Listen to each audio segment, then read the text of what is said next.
السلام علیکم ورحمۃ اللہ وبرکاتہ۔ الحمد للہ نحمده ونستعینه ونستغفره ونؤمن به ونتوکل علیہ ونعوذ باللہ من شرور انفسنا ومن سیئات اعمالنا من يهده الله فلا مضل له ومن يضلله فلا هادي له ونشهد أن لا إله إلا الله وحده لا شريك له ونشهد أن محمدا عبده ورسوله أما بعد فقد قال الله تبارك وتعالى فأعوذ بالله من الشيطان الرجيم بسم الله الرحمن الرحيم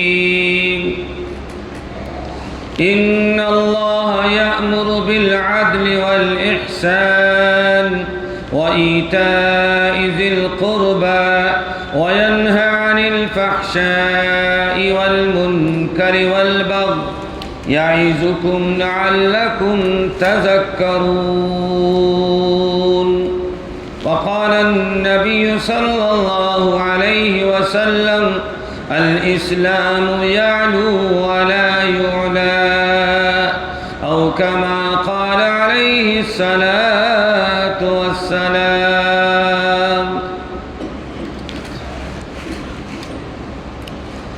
برادران اسلام، بزرگان محترم، امت کے غیور نوجوانوں، تمام تر حمد و ثنا اور خوبیاں اس خالق و مالک کے لیے جس نے ہمیں اور آپ کو ایمان کی عظیم الشان نعمت عطا فرمائی، اور لاکھوں درود و سلام ہو امام الانبیاء خاتم الرسل جناب محمد الرسول اللہ صلی اللہ علیہ وسلم پر، جن کی محنت اور کاوشوں کے صدقے میں آج ہم سب مومن اور مسلمان ہیں۔ ہمارے اور آپ کے پاس اللہ تعالیٰ نے ایک ایسی عظیم نعمت عطا فرمائی ہے جس نعمت کا کوئی متبادل نہیں، جس نعمت کا کوئی متبادل نہیں۔ اللہ رب العزت ہمیں اور آپ کو اس عظیم نعمت کی قدر کرنے کی توفیق نصیب فرمائے۔ وہ نعمت ہے کلمہ اشہد ان لا الہ الا اللہ واشہد ان محمد رسول اللہ، کہ اس بات کی گواہی دیتا ہوں کہ اللہ وحدہ لا شریک ہے، اس کا کوئی ساجھی نہیں، اور اس بات کی شہادت دیتا ہوں کہ حضرت محمد الرسول اللہ صلی اللہ علیہ وسلم اللہ کے بندے اور رسول ہیں۔ اللہ تعالیٰ نے اس دنیا عالم کے اندر انبیاء علیہم السلام کو بھیجنے کا سلسلہ فرمایا، اور آخر میں آخری پیغمبر، آخری نبی، آخری رسول اپنا حبیب حضرت محمد الرسول اللہ صلی اللہ علیہ وسلم کو نبی اور رسول بنا کر مبعوث فرمایا، اور آپ کی ذات مبارک پر عظیم الشان کتاب نازل فرمائی جس کا نام قرآن ہے، جس کا نام قرآن ہے، یعنی سب سے زیادہ پڑھی جانے والی کتاب آخری پیغمبر حضرت محمد الرسول اللہ صلی اللہ علیہ وسلم پر نازل فرمائی گئی، اور یہ اعلان فرما دیا گیا ما كان محمد أبا أحد من رجالكم ولكن رسول الله وخاتم النبيين کہ آپ آخری پیغمبر ہیں، آخری نبی ہیں۔ اب کوئی نبی، کوئی رسول نہیں آئے گا۔ نبیوں کے سلسلے پر آپ نے مہر لگا دیا، سل لگا دیا کہ آپ آخری پیغمبر ہیں، آخری نبی ہیں، اب کسی کی گنجائش نہیں۔ آپ صلی اللہ علیہ وسلم پر نازل ہونے والی وہ عظیم الشان کتاب کیا ہے؟ وہ کتاب پوری انسانیت کے لیے دستور زندگی ہے، دستور حیات ہے، اور جو شخص اس قرآن کو اپنائے گا، جو شخص، جو قوم اللہ کی عظیم الشان کتاب کے احکامات و تعلیمات کے مطابق زندگی بسر کرے گا، فمن زحزح عن النار، وہ جہنم سے بچ جائے گا۔ فمن زحزح عن النار وادخل الجنة فقد فاز۔ اللہ تعالیٰ نے دو جملوں میں ساری باتیں فرما دی کہ پوری زندگی کا خلاصہ یہ ہے کہ جو شخص جہنم کی آگ سے بچ گیا، فمن زحزح عن النار وادخل الجنة فقد فاز، وہ جنت میں داخل ہو گیا، جہنم سے بچ گیا، جنت میں داخل ہو گیا۔ پوری لائف، پوری زندگی کے اعمال کا خلاصہ ہی۔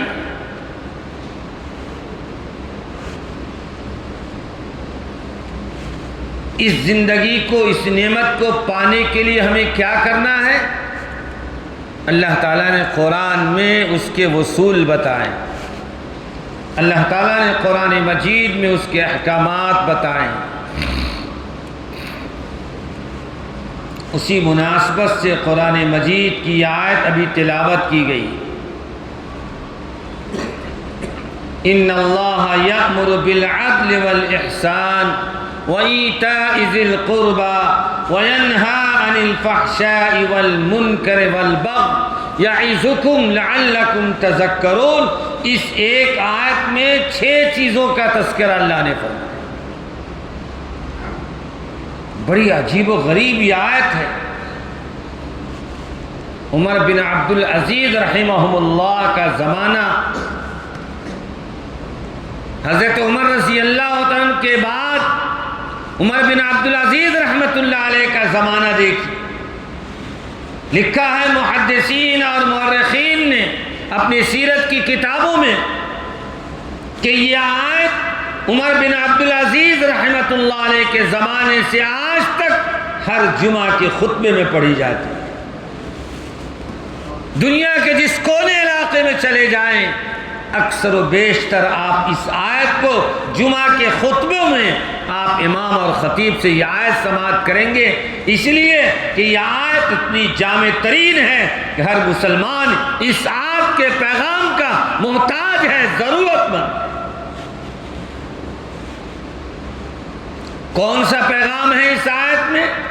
اللہ تعالیٰ نے 6 چیزوں کا تذکرہ فرمایا، اور 6 میں 3 چیزوں کے کرنے کا حکم دیا اور 3 چیزوں سے بچنے کا حکم دیا ہے۔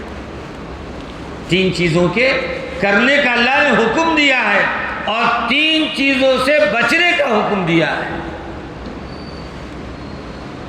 کیا ہے وہ 3 چیز؟ ان اللہ یأمر بالعدل، ان اللہ سے جو بات شروع ہوتی ہے عربی گرامر میں، وہ بات پکی ہوتی ہے، پختہ ہوتی ہے، مضبوط ہوتی ہے، مستحکم ہوتی ہے، شک و شبہ کی گنجائش نہیں ہوتی۔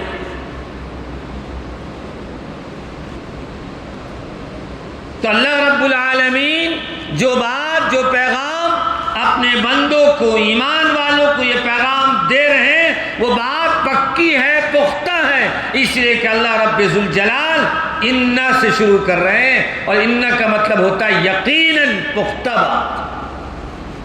ان اللہ یأمر بالعدل، اللہ رب العالمین نے حکم دیتا ہے۔ کس بات کا اللہ نے حکم دیا؟ عدل کرنے کا۔ کس بات کا حکم دیا ہے؟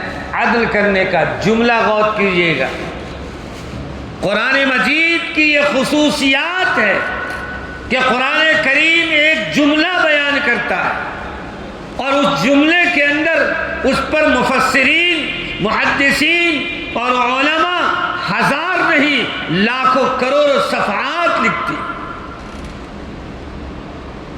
اس ایک آیت کریمہ پر ہزاروں صفحات لکھے گئے ہیں، ایک آیت کریمہ پر۔ تو آپ اندازہ کیجئے قرآن کی آیتیں اپنے اندر کیسی معنویت رکھتی ہے، اپنے اندر کتنا مواد رکھتا ہے، اپنے اندر کتنی حقیقت رکھتا ہے کہ ایک آیت کی تفسیر میں اور تشریح میں ہزاروں صفحات لکھے گئے۔ کیا فرمایا؟ اللہ رب ذوالجلال حکم فرماتا ہے عدل کرنے کا۔ عدل کسے کہتے ہیں؟ عدل کے معنی ہے برابری، انصاف۔ اللہ نے مطلق کہہ دیا کہ اللہ رب العالمین اپنے بندوں کو اس بات کا حکم کر رہے ہیں کہ اپنی زندگی کے ہر شعبے میں، زندگی کے ہر معاملے میں انصاف سے کام کرنا، عدل سے کام کرنا۔ اب یہاں پر غور کیجیے، ہماری زندگیوں پر، اپنی زندگیوں پر ہم غور کریں اور اپنے اعمال پر غور کریں، صبح سے شام تک کے اعمال پر اور اپنی زندگی کے حرکات و سکنات پر ہم غور کریں کہ کیا اس قرآن مجید کے اس پیغام پر ہم اتر رہے ہیں یا نہیں اتر رہے ہیں۔ میرے دوست بزرگوں، پہلا انصاف یہ ہے کہ ہمارا اور آپ کا خالق اور مالک کون ہے؟ اللہ ہے۔ ہر ایک کی زبان پر یہی جملہ ہوگا کہ ہمارا خالق اور مالک ایک اللہ ہے۔ تو آپ انصاف کے ساتھ بولیے اور انصاف کے ساتھ کہیے کہ یہاں عدل کا کیا معنی ہوگا؟ عدل کا کیا معنی ہوگا؟ انصاف کے کیا معنی ہوں گے؟ کہ اللہ ہمارا خالق ہے، اللہ ہمارا مالک ہے، اللہ ہمارا رازق ہے، اللہ ہمارا ستار ہے، غفار ہے، قہار ہے، وہ سارے صفات کا مالک ہے۔ ہم گناہ کرتے ہیں، پردہ ڈال دیتا ہے۔ ایک زمانہ تھا، ایک قوم تھی کہ جب گناہ کرتی تو اس کے گناہ کا سیاہ نقطہ اس کے پیشانی پر پڑ جاتا، لیکن اللہ نے ہمیں ایسا تو نہیں کیا۔ ہم ہزاروں گناہ کرتے ہیں، بڑے بڑے جرائم کرتے ہیں جو کسی کو بھی معلوم نہیں ہوتا ہے، لیکن ہمارا خالق اور مالک ہمارے اس کرتوت کو جان رہا ہے، اس جرائم کو جان رہا ہے، اس گناہ کبیرہ کو جان رہا ہے، لیکن ہمارے اوپر پردہ ڈالے ہوئے۔ کیا ڈال دیا؟ پردہ ڈال دیا۔ اچھا بھائی، اللہ تعالیٰ نے ہمارے جسم میں کتنے اعضاء دیے ہیں؟ ایک آنکھ کی مثال لیجیے۔ آنکھ پلک جھپکتی ہے اور پھر کھلتی ہے، ایک سیکنڈ بھی نہیں لگتا ہے کہ ہماری نگاہ سامنے کی دیوار پر یا سامنے کی چیزوں پر چلی جاتی ہے۔ دنیا کے اندر کون ایسی مشینری ہے جو بتا دیجیے کہ اللہ جو بنایا آنکھ اس کا کوئی متبادل بنا دے؟ نہیں بنا سکتا۔ تو اللہ تعالیٰ قرآن مجید میں اسی لیے فرما رہے ہیں وَإِن تَعُدُّوا نِعْمَةَ اللَّهِ لَا تُحْصُوهَا، اگر ہماری نعمتوں کو تم گننا چاہو تو گن نہیں سکتے۔ تو آپ بتائیے، اتنی نعمتیں ہیں اللہ کی، کروڑوں کروڑ نعمتیں ہمارے اوپر ہے، تو پھر ہم پر یعنی اللہ کا سب سے پہلا حق کیا ہونا چاہیے کہ جو ہمارا خالق ہے، ہمارا مالک ہے، ہم اس کی بندگی کریں، اس کی عبادت کریں، اس کی ذات میں، صفات میں کسی غیر کو شریک نہ کریں جیسا کہ اور شریک کرتے۔ ہمارا ان کا جھگڑا بس ایک ہے، اللہ کو وہ بھی مانتے ہیں، ہم بھی مانتے ہیں، فرق اتنا ہے ہم سب کچھ اللہ ہی کو مانتے ہیں، وہ اللہ کے علاوہ اوروں کو بھی مانتے ہیں، اللہ کے علاوہ اوروں کو بھی مانتے ہیں۔ جس طرح حضور پاک صلی اللہ علیہ وسلم کے زمانے میں اور آپ کے نبوت سے پہلے زمانے جاہلیت میں لوگ 360 بتوں کو اللہ کے گھر کعبہ میں رکھے ہوئے تھے. کوئی کہتے تھے یہ سفر کا معبود ہے، یہ روزی دینے والا ہے، یہ اولاد دینے والا ہے، یہ شفا دینے والا ہے، یہ مصیبت کو ٹالنے والا ہے. الگ الگ مدوں کے ماں باپ ان کے کام الگ الگ بانٹے ہوئے تھے. میرے دوستوں اور بزرگوں، مسلمانوں کا عقیدہ یہ ہے، مسلمانوں کا ایمان یہ ہے، ہمارا خالق اور مالک اتنا پاورفل ہے، وہ کسی کی مدد کی اس کو ضرورت نہیں ہے. مدد کی ضرورت تو اس کے جو محتاج ہو. اللہ تو محتاج نہیں ہے، اللہ محتاج نہیں ہے. اللہ لا الہ الا هو الحی القیوم. وہ زندہ ہے، طاقتور ہے، اور ایسی طاقت ہے کہ ایک آن میں سیدنا موسیٰ کریم اللہ کو اور ان پر ایمان لانے والوں کو دریا نے راستہ دیا اللہ کے حکم سے، اور دوسری آن میں اللہ کے دشمنوں کو، فرعون اور فرعونیوں کو اس دریا میں ڈبو کر دکھلا دیا، اور قیامت تک رہنے والے انسانوں کو یہ سبق دے دیا تیرا خالق اور تیرا مالک پاورفل ہے، طاقت والا ہے، ایک آن میں تختہ بدلنے کی طاقت رکھتا ہے. الا هو الحی القیوم لا تأخذه سنۃ ولا نوم. دنیا کے جس ملک کا پردھان منتری ہو، دنیا کے جس ملک کا بادشاہ وقت ہو، اگر وہ سوئے گا نہیں تو پاگل دیوانہ ہو جائے گا. پاگل اور دیوانہ ہو جائے گا.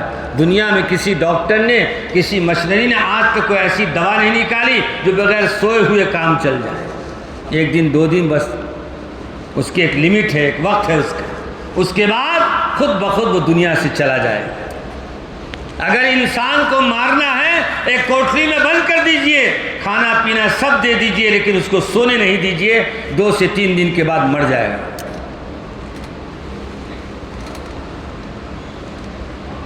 جو سارے عالم کا بادشاہ ہے، سارے عالم کا خالق اور مالک ہے، قرآن اعلان کرتا ہے لا تأخذه سنۃ ولا نوم. نہ اس کو سونے کی ضرورت ہے، نہ اس کو اونگ بھی آتی، اونگ بھی نہیں آتی. ہم بیٹھے بیٹھے جھپکی مان لیتے ہیں نا جی. ہمارا خالق اور مالک وہ ہے، اس کو اونگ بھی نہیں آتی ہے. کیوں؟ سارا نظام چلانا ہے نا. ایک وقت میں، ایک ہی لمحہ میں دنیا کا سارا نظام جو ہے اس کے کنٹرول میں ہے. اگر اس کو اونگ آئے گی اور وہ سوئے گا تو دنیا کے نظام کو کیسے چلائے گا؟ اس لیے اس کی ذات یہ ہے، اونگنے سے بھی پاک ہے، سونے سے بھی پاک ہے. لہو ما فی السماوات وما فی الارض. بہرحال مضمون بدل جائے گا، دوسری طرف چلا جائے گا. تو اللہ ہمارا خالق اور مالک ہے. تو ایک بندے کا سب سے پہلا حق یہ بنتا ہے کہ ہمارے خالق اور مالک کی بندگی میں اور عبادت میں کسی غیر کی شرکت نہ کریں، جیسا کہ غیر اللہ کے ساتھ شریک کرتے ہیں اور معبود کو مانتے ہیں. ہم میں ان میں بس یہی فرق، ہم ایک اللہ وحدہ لا شریک کی بندگی کی ہے اور کریں گے. سیدنا حضرت بلال حبشی رضی اللہ تعالیٰ عنہ کی مثال دیکھیے. مکہ کے رہنے والے غلام ہیں، حبشی ہیں، کالے ہیں، لیکن اللہ کے نزدیک اتنے چہیتے ہیں کہ مکہ کی ریتیلی زمین پر دھوپ میں ان کو گھسیٹا جاتا. کافر ان کے سینے پر پاؤں رکھ کر کہتا، اے بلال توحید سے پھر جاؤ، توحید سے پھر جاؤ، ورنہ تمہارا حشر اس سے بدتر ہوگا. لیکن بلال حبشی رضی اللہ عنہ کی زبان پر الحد الحد، اللہ ایک ہے، اللہ ایک ہے، اس کے علاوہ کوئی دوسرا جملہ نہیں نکلا. تو اندازہ یہ ہوا اللہ نے اتنا چمکایا کہ حضرت بلال حبشی کے بارے میں اعلان فرمایا گیا.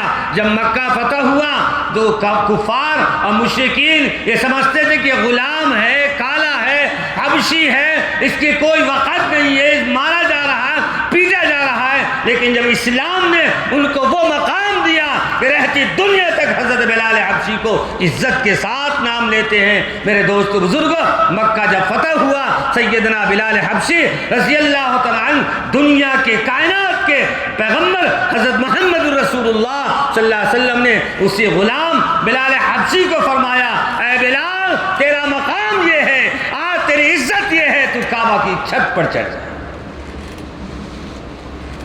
وہ کعبہ جس کی عبادت مشرکین کرتے تھے، کفار کرتے تھے، سب کا عقیدہ تھا، اس کعبے کی چھت پر حضرت بلال حبشی کو چڑھوایا اور وہاں سے اللہ کی توحید کا اعلان فرمایا۔ وَتُعِزُّ مَن تَشَاءُ وَتُذِلُّ مَن تَشَاءُ بِيَدِكَ الْخَيْرُ۔ عزت دینے والی ذات اللہ کی ہے اور ذلت دینے والی ذات اللہ کی ہے۔ ہمارے اور آپ کے خیال میں یہ بات ہے اور لوگ بار بار یوں کہہ دیتے ہیں، ارے بھائی مال ہے تو عزت بھی ہے، دولت ہے تو عزت بھی ہے۔ لیکن عزت ہے، ہم مانتے ہیں کہ مال کی وجہ سے کوئی آپ کی عزت کر رہا ہے، دولت کی وجہ سے عزت کر رہا ہے، لیکن یاد رکھیے یہ عارضی عزت ہے، عارضی عزت ہے۔ اگر دولت چلی گئی، اللہ آپ کو فقیر بنا دیا، اللہ نہ کسی کے ساتھ ایسا معاملہ فرمائے تو جو مال کی بنیاد پر آپ کی عزت بنی تھی وہ عزت آپ کی چلی جائے۔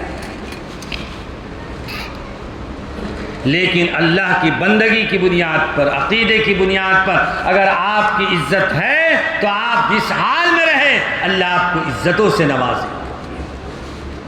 بہرحال قرآن پاک کی آیت ایک ہی جملہ بھی ہوا، ان اللہ یأمر بالعدل، اللہ حکم فرماتا ہے انصاف کرنے کا، عدل کرنے کا۔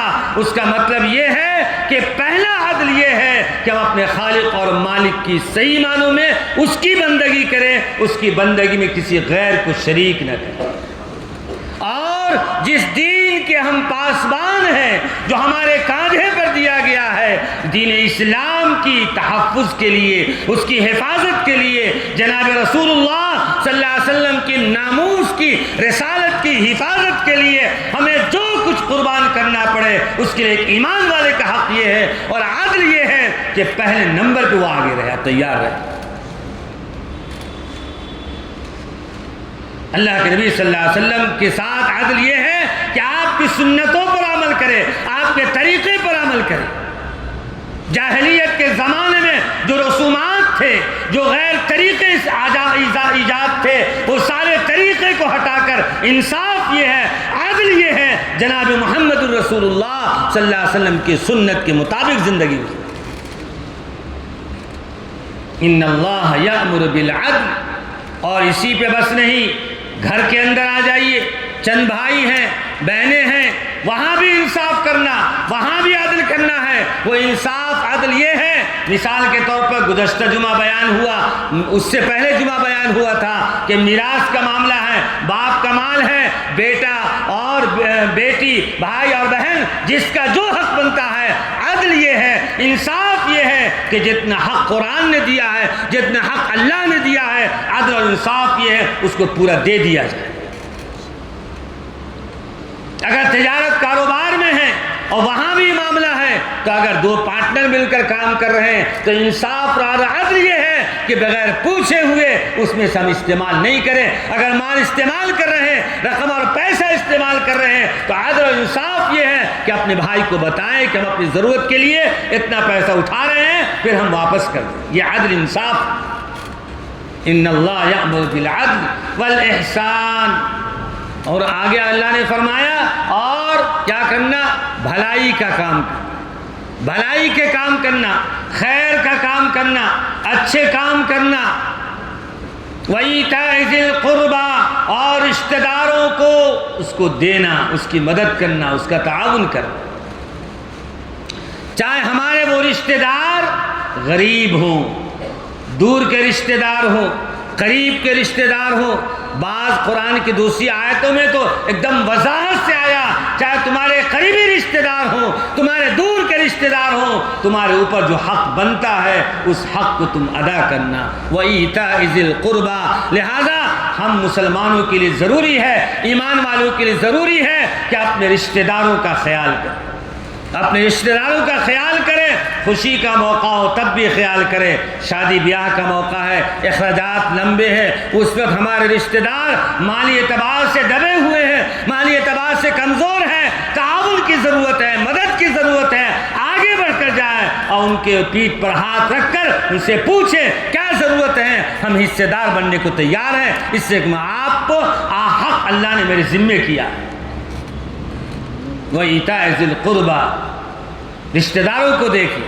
اسی طرح ہم خیر خیرات کرتے ہیں، زکوٰۃ دیتے ہیں، خیر خیرات کرتے ہیں، اس وقت بھی ہم اپنے رشتہ داروں پر خیال کریں کہ ہمارے خاندان میں، ہمارے رشتہ داروں میں کوئی ایسا ہے جو زکوٰۃ کا لینے کا مستحق ہے اور صدقات کو لینے کا مستحق ہے، وہ اس لائق ہے کہ اس کو زکوٰۃ دی جا سکتی ہے، اس کو صدقات دی جا سکتی ہے، تو پہلا درجہ یہ ہے اپنے رشتہ داروں کو دیجیے۔ کیوں؟ اس میں دو نیکی ملے گی، اور کو دیں گے، غیر کو دیں گے، غیر سے مراد اجنبی کو آپ مسلمان کو دیں گے تو آپ کو ایک نیکی ملے گی، اور اگر رشتہ دار مستحق ہے اس کو آپ دیں گے تو دو نیکی ملے گی۔ کیسے دو نیکی مل جائے گی؟ ایکسٹرا کہاں سے مل گئی؟ ایک تو آپ نے جو مال دیا اس کی نیکی مل گئی، اور ایک صلہ رحمی، رشتہ داروں کا آپ نے خیال کیا، اس خیال کرنے کی وجہ سے اللہ رب العزت ایک نیکی اور عطا فرمائے۔ میرے دوست بزرگوں، یہ عدل ہے، یہ انصاف ہے۔ ان اللہ یأمر بالعدل والاحسان وایتاء ذی القربى، وایتاء ذی القربى، رشتہ داروں کو دینا۔ اور اس کے بعد تین چیزوں سے اللہ نے منع فرمایا، وینہی عن الفحشاء، کھلی ہوئی بے حیائی سے، ایسی بے حیائی جو قابل برداشت نہیں ہے، جو ایمانی غیرت کی بنیاد پر انسان دیکھ نہیں سکتا ہے، ایسی بے حیائی سے اپنے آپ کو بچاؤ۔ والمنکر، اور عام برائیوں سے، چھوٹی موٹی جو بھی برائی ہو رہی ہے ان تمام نامعقول باتوں سے اپنے آپ کو بچانا ہے، روکنا ہے۔ والبغی، اور سرکشی سے۔ کس سے؟ سرکشی سے۔ فرعون ہے نا سب سے بڑا سرکش تھا جی۔ آج ملک کے اندر لوگ سرکشی پہ تلے ہوئے ہیں، سوچتے کہ ہمارا راج ہے، ہم جیسے چاہے کر لے، جیسی چاہے سرکشی کر لے، جس پہ چاہے ظلم کر لے، زیادتی کر لے۔ میرے دوست بزرگوں، فرعون اتنا بڑا سرکش انسان تھا کہ اللہ رب العزت نے سیدنا موسیٰ کلیم اللہ کا اذهب، موسیٰ علیہ السلام سے کہا اذهب، آپ جائیے۔ فرعون نے سرکشی اختیار کر لیا ہے۔ کیا اختیار کر لیا ہے؟ سرکشی اختیار کر لیا ہے۔ آپ جا کر اس کو نصیحت کیجئے، آپ جا کر اس کو موقع دیجئے، سمجھائیے کہ اپنے سرکشی سے تم باز آ جاؤ، توبہ کر لو، رجوع ہو جاؤ۔ اگر تم باز نہیں آؤ گے تو انجام بہت برا ہوگا۔ اور اللہ نے رہتی دنیا تک کے لیے انجام کو دکھلا دیا کہ آج بھی فرعون کی لاش کو مصر کے میوزیم میں اللہ نے عبرت بنا کر رکھ دیا ہے۔ یہ وہی شخص ہے جو سر اٹھایا تھا، اپنے آپ کو انا ربکم الاعلی کا دعویٰ کیا تھا اور ظلم و ستم کا انتہا کر دیا تھا۔ اللہ نے اپنے نبی سیدنا موسیٰ کلیم اللہ کے ذریعے سمجھایا، بتایا، ایک اللہ کو مانو، اللہ کی توحید کو مانو، نبی کی رسالت کو مانو، لوگوں پر ظلم کرنا چھوڑ دو۔ سمجھاتے رہے، باز نہیں آیا۔ بالآخر اللہ تعالیٰ نے ایسی سخت ترین سزا دیا کہ پوری کی پوری فرعونیوں کو دریا میں ڈبو کر چھوڑ دیا۔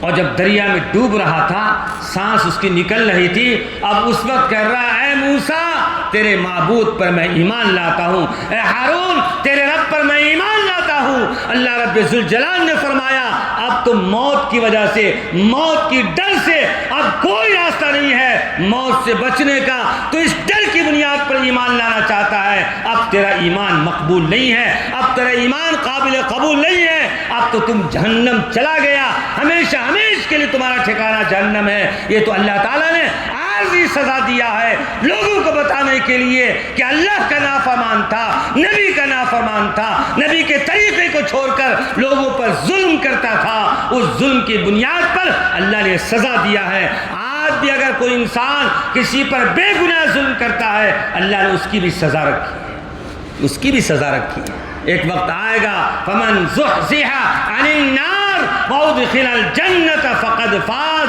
جو شخص جہنم سے بچ گیا، جہنم کی آگ سے اپنے آپ کو بچا لیا وہ کامیاب ہو گیا، وہ جنت پہ جانے کے لائق ہو گیا۔ میرے دوست بزرگوں، پوری زندگی کا خلاصہ یہ ہے، میرا خدا ہم سے راضی ہو جائے اور ہم اپنے آپ کو جہنم کی آگ سے اپنے آپ کو بچا لے۔ اس کے لیے نیک اعمال کرنا، برائیوں سے اپنی حفاظت کرنا ہے۔ اللہ سے دعا ہے اللہ تعالی ہمیں اور آپ کو پکا سچا مومن مسلمان بن کر زندگی گزارنے کی توفیق نصیب فرمائے۔ وآخر دعوانا الحمد للہ رب العالمین۔